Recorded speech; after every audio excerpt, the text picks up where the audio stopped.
Voltamos com Tela 1 especial. Rodolfo Maia conversou com o deputado estadual pelo PT, Tadeu Venere. Confira. Olá, no Atualidades de hoje eu recebo o deputado estadual pelo PT, Tadeu Venere. Tadeu, seja bem-vindo, muito obrigado pela sua presença. Tadeu, eu queria saber um pouco do senhor o seguinte, como é que é sempre ser oposição na Câmara?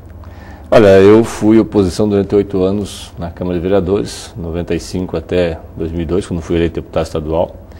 Naquele período de 8 anos seguinte à eleição de vereador, nós ficamos na base do governo, porque o governador era o governador Roberto Requião e o PT teve uma aliança com o governador, então nós ficamos naquele período como base do governador Requião. Na Assembleia? Na Assembleia Legislativa. Apesar de sempre fazer alguns questionamentos que eu acho são necessários para qualquer parlamentar. Eu sempre entendo assim, você está na base aliada ou estar na oposição, são contingências dadas pelo processo eleitoral. Mas você ter uma linha de fazer a investigação daquilo que é necessário, eu acho que é um compromisso com o eleitor. Eu não penso que quem está na oposição tem que fazer investigação e fazer todo o processo de fiscalização e quem está na base do governo tem que se omitir disso. Ao contrário, eu acho que tanto um como o outro têm as mesmas, ambos têm as mesmas obrigações. E onde que o senhor acredita que o PT esteja errando? Que hoje no Paraná tem um crescimento, no país como um todo, tem um crescimento, a olhos vistos, do PT como um partido já tomando as rédeas do país. E no Paraná a gente não observa isso. A gente teve um problema do Paraná de é um PT que tem muitas dificuldades por conta talvez até de uma leitura que faça. Uma leitura que, a meu ver, muitas vezes é equivocada de não construir um processo contínuo. Nós tivemos por 2 vezes o candidato à prefeitura muito próximo, uma das vezes muito próximo inclusive de vencer o pleito, mas não conseguimos construir isso. Acho que quando você faz oposição ou se contrapõe a um determinado grupo político, a um determinado partido composto por um grupo composto por vários partidos, você tem que apresentar alternativas. E essas alternativas têm que ser consistentes ao longo do plano. Talvez o PT não esteja fazendo exatamente isso. Por isso que nós tivemos prefeituras em Maringá, Londrina, tivemos prefeitura de Ponta Grossa, que são municípios importantes, e na sequência, com exceção de Londrina, nós não conseguimos reconduzir o partido para que pudesse administrar mais 4 anos as prefeituras. Certo, e daqui para frente, em 2012 temos as eleições para a prefeitura aqui de Curitiba. Qual que é a posição do senhor em relação a isso? O senhor é candidato, o PT precisa de uma candidatura própria, há uma possibilidade de aliança com o Ratinho Júnior, com o Gustavo, qual que vai ser esse posicionamento? Eu acho que o PT, como todo partido que tem uma expressão, PSDB, o PMDB, o PDT, são partidos que têm expressão nacional, todos esses partidos obrigatoriamente nas eleições têm que dizer a que vieram. Eu não sou contra alianças, absolutamente. Acho que alianças se compõem para que você possa avançar. Agora, as alianças têm que ser programáticas. Esse processo de aliança que acontece no Brasil, que aconteceu inclusive com o PT aqui, de serem alianças absolutamente pontuais, que não são programáticas, são pontuais, ele é um processo muito ruim. Então, eu creio que o PT em Curitiba, obrigatoriamente, assim como nas cidades onde tiver condições, deve apresentar candidatos. Aliás, não só o PT, o PMDB, o PDT, o PSC. E o senhor é esse candidato? Eu hoje coloco o nome como pré-candidato. Nós temos outros companheiros que também podem disputar nesse processo, e isso é importante, porque nós temos um processo de escolha dentro do partido. Agora, por que eu coloco isso? O Curitiba viveu um ciclo de 1955, com a eleição do Ney Braga, até hoje, são 56 anos praticamente, com o mesmo grupo político, excetuando-se os 4 anos de Requião e 2 anos do Maurício Fruit. Então, excetuando-se esses 6 anos, nós estamos durante todo esse período com o mesmo grupo. Para alguns isso pode ser bom. E para outros, e eu me incluo entre esses outros, eu acho que é um processo que você não cria alternativas diferentes. E o senhor foi acusado pelo deputado Stefanes de ter recebido R$112 mil, uma verba de ressarcimento. Como que o senhor se defende dessa acusação? Primeiro que o deputado Stefanes foi muito infeliz. Eu acho que o deputado Stefanes foi muito infeliz porque ele fez algumas afirmações muito ruins do ponto de vista, assim, dizendo que esse valor de ressarcimento, que ele é uma pessoa que, se fosse outro cidadão, tudo bem, mas o deputado Stefanes tem um mandato. Ele sabe muito bem que o que eu recebo, ele recebe igual. Tanto que ele tem um gasto de 30 mil num restaurante de Santa Felicidade, que nunca foi questionado porque é um processo dele. Então não há diferença entre deputado A, B ou C. Nós todos temos uma verba que recebemos todos os meses e essa verba é cumulativa. Ela pode ser gasta no início, pode ser gasta no meio, pode ser gasta no final do mês ou pode acumular para os meses seguintes. E num determinado ano, e é isso que me surpreendeu, porque o deputado Stefanes fez um questionamento sobre 2006. No ano nós da estamos falando, mas nós estamos falando de pelo menos 6 anos atrás. Se houvesse, de fato, algum erro, esse erro já teria sido apontado pela comissão interna da Assembleia, Comissão de Tomada de Contas, pelo Tribunal de Contas, e nenhum desses dois fez. O que não significa também que ao aprová-los as coisas estejam certas, porque muitas vezes há erros e são passíveis, né, de não verificação. Mas o processo todo me surpreende muito porque vem justamente depois que nós iniciamos uma série de questionamentos com relação aos radares de Curitiba, a contratação sem licitação dos aviões que o governador Carlos Alberto Richa está utilizando, há uma série de outros processos que estão utilizando. E mais, o deputado falou, numa rádio que nós tivemos um debate aqui, que ele já sabia ou já tinha essa documentação desde janeiro. Ora, se eu tenho uma documentação desde janeiro, eu não fico guardando no bolso para depois, em determinado momento, usá-la. Eu acho que é muito ruim isso. Agora, todas as notas, isso está patente, nós a partir dali resolvemos fazer, não a prestação de contas como a Assembleia determina, mas resolvemos fazer todas as notas. Se você quiser, Rodolfo, você entra no nosso site, você pega a nota por nota. Não só o número da nota, você pega a nota por nota, pega a nota, o valor, o que gastamos, quanto gastamos, onde gastamos, porque eu acho que quem tem vida pública tem que dar explicações a tudo. É claro que há muitas vezes esse processo que, no meu entendimento, é um processo bastante tendencioso. Tadeu, muito obrigado pela sua presença aqui. Conversei com o deputado estadual Tadeu Venere do PT. Na semana que vem eu volto com mais atualidades para você. Até lá. E a última entrevista de hoje é com a advogada Priscila Placha. Ela vai falar sobre a Defensoria Pública no estado do Paraná. Olá, o Tela 1 Atualidades está de volta. Hoje vou conversar com a professora de Direito Priscila Placha Sá. Ela faz parte do movimento Pró-Defensoria, que busca a criação da Defensoria Pública aqui no estado do Paraná. Bom dia, professora. Bom dia. Seja bem-vinda aqui, muito obrigado. E para a gente explicar aqui para o pessoal da Universidade Positivo, o que basicamente é a Defensoria Pública?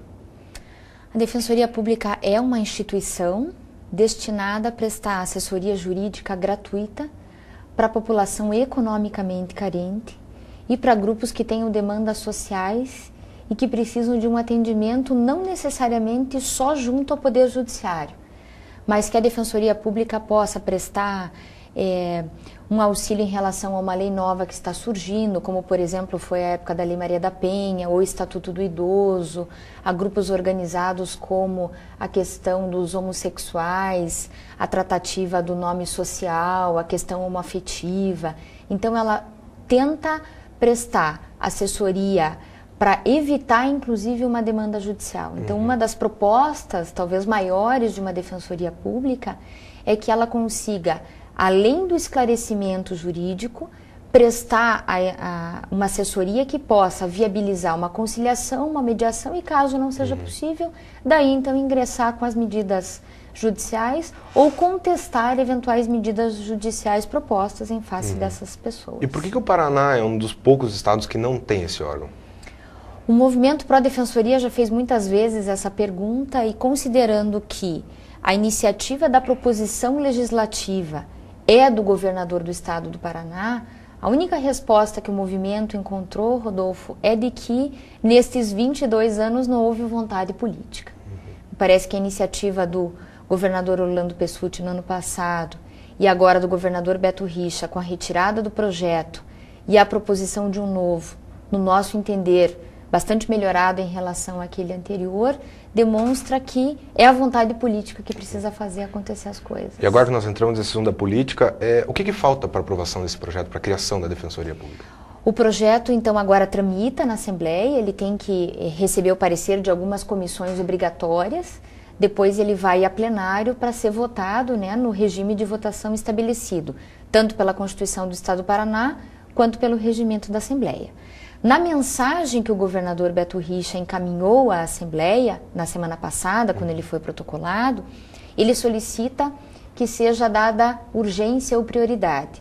Isso, na linguagem legislativa, significa que ele tem que tramitar em 45 dias. Se a proposta do governo é cumprir algo que ele já anunciou que vai fazer, que é sancionar a lei no dia 19 de maio, que é o dia do defensor público, de fato, a ideia é que a Assembleia respeite esse prazo para o regime de votação integral, passando pelas comissões e pelas votações plenárias. E a senhora acredita que tem alguém contra esse movimento? Ou hipótese alguma? Como é um benefício, não existe alguém contra? Nós já também nos perguntamos que se todo mundo parece ser a favor, não parece que teria contra. Nós não deixamos de considerar que, apesar de formalmente todos se manifestarem favorável a instalação, né, da Defensoria Pública, nós imaginamos que talvez politicamente alguns ainda sejam contrários, embora nós não consigamos aí objetivamente identificar quem seriam essas pessoas ou eventualmente entidades, mas talvez hoje não seja mais politicamente correto dizer que se é contra. Mas os bastidores da política Ainda são bastante complicados. E a Defensoria é uma garantia para o cidadão prevista por Constituição. Isso. Como o Paraná não tinha, o Paraná estava descumprindo a Constituição ou é uma opção que o Estado pode ter? Não. O descumprimento dessa garantia social, civil e até uma garantia individual, porque o artigo 5º da Constituição, que rege os direitos e garantias individuais, contempla a assistência jurídica. Né? Então, aos acusados em geral, será garantido o contraditório ampla defesa. Uma das maneiras de fazer isso para quem não tem condições econômicas de pagar é através da Defensoria Pública. Então, no nosso entendimento, o Estado do Paraná é um descumpridor da Constituição. E quando for feita essa aprovação no Dia do Defensor Público, ainda há uma previsão de quanto tempo vai levar para a instalação, infraestrutura, funcionários, tudo? A previsão do projeto que foi encaminhado para a Assembleia é de que o Defensor Público Geral que venha a ser nomeado nessa transição, né, porque há uma lei complementar que rege como devem ser as defensorias públicas em todos os estados do Brasil, mas nesse período de transição o governo nomeará um Defensor Público Geral. Aí ele incumbe convocar em até 90 dias o concurso público, tanto para os defensores públicos quanto para o quadro de apoio, que contempla uma série de profissões multidisciplinares, então jornalistas, sociólogos, psicólogos que vão ajudar no trabalho desse defensor público. Então, além da aprovação, ainda tem um longo período pela frente. Um longo período. Não só a convocação desses concursos públicos, mas de que, de fato, este governo que se propôs a formalmente fazer a Defensoria Pública, que também a faça no campo material, com equipamento, com estrutura, com condições de trabalho, para que ela não seja uma coisa só virtual. Certo. Gostaria que agora a senhora falasse um pouquinho da mobilização que vai ter amanhã, né? Isso. Então, o Movimento Pró Defensoria tem a perspectiva de que a população, o futuro destinatário da Defensoria, precisa saber para que ela serve, o que ela pode fazer e quem ela pode atender.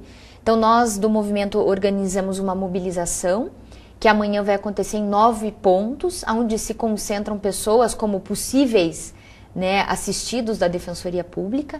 Ele sai às 16 horas da frente da Universidade Federal, na Praça Santos Andrade, e ele vai até esses 9 pontos.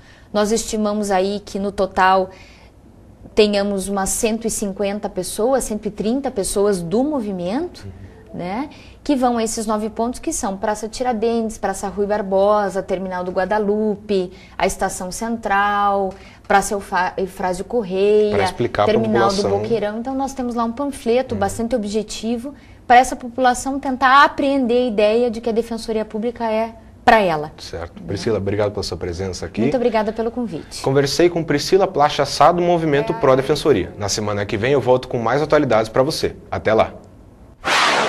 O Tela 1 de hoje fica por aqui. Se você quiser participar com dicas e sugestões, mande um e-mail para tela1@up.com.br. Até a próxima!